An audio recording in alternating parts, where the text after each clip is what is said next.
Hi Rod, thanks for joining us. Why did you start O.M.A Shopfitting Systems? The reason was multi-purpose reason. I grew up in the building industry. I was an apprentice shop fitter, and for many years I talked to my brother-in-law, which happened to be Brad Hunter's father. We talked many times about going into business, and we never actually moved in that direction until I was 42. And I joined up with a close friend of mine, and we formed a business. The business was going to be in shop fitting, and we called it O.M.A, Oakley, Moss and Associates. That was in September 1981. Were there any other reasons why you got the business going? Yeah.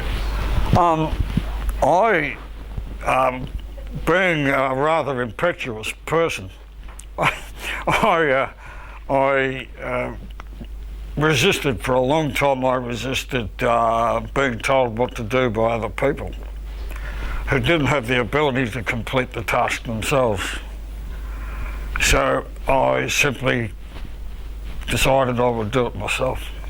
You had to find a suitable premise. Yes, I didn't want to be too far out of the city. I didn't want to be too far away from my own home, and I wanted to be on a major thoroughfare. We looked at Auburn, Canterbury, Camberwell, and finally settled on Berwick. We moved into a small shop at number 39 Berwick Highway, and proceeded to build into that shop suitable showroom offices, comfortable offices, completed all the signage, outside signage, and all the necessary things to start a business. Yep. So when the business first started, what sort of products were you selling? What was your main?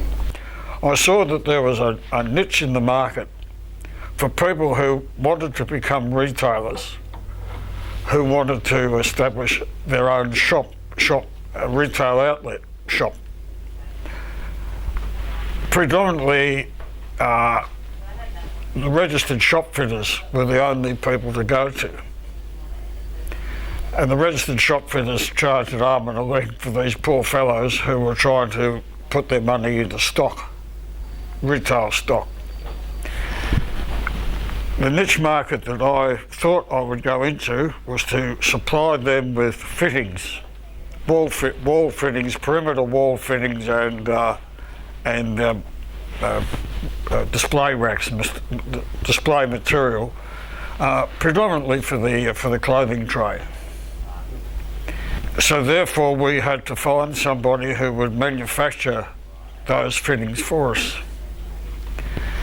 I then realised that there were a lot of companies around, a lot of manufacturing outlets in Melbourne, in Moorabbin, Box Hill, Bayswater, as far away as Preston, who could manufacture the goods, but they didn't have a sales outlet. So I became their sales outlet. So the next thing to do was to, after I've established a business, was to find a warehouse. So we proceeded to develop a warehouse. So we placed orders on the material, on people to supply the goods, warehouse them, sort them out and distribute them. With that, I suppose there was the ongoing development of moving into the manufacturing side of things. Yeah. First of all, I have to say that after a short period, I we decided to buy out Bill Oakley, the partner. Oh, yep. Our arrangement in those days was that either one could buy out the other, and I made Bill an offer, and he accepted the offer, and we're still friends today. Was Men's Land your first major key account? Yeah, for O.M.A? probably one of our key accounts. Well, yes, the Men's Land group of 300 stores throughout Australia. We became their preferred supplier, mainly because I gave them a 10% discount on whatever they purchased, and it was processed through their books. So any client anywhere in Australia, as far away as Darwin and over to Perth, Mount Isa, we supplied goods to these people, and they were invoiced directly to Men's Land's head office in Richmond. And from the early days as a supplier, like you said earlier, how did O.M.A expand? Our first expansion was from the small shop that we had at number 39 to a shop further up the road at number 31. It was a two-storey building. That was all when the company was based in Burwood. Yep. So can you explain the move to Bayswater from there? Yeah, we were going so well relative to the supply of equipment that we decided that we would manufacture that equipment in our own right. To do this meant that we had to find a suitable factory area, and we chose Bayswater.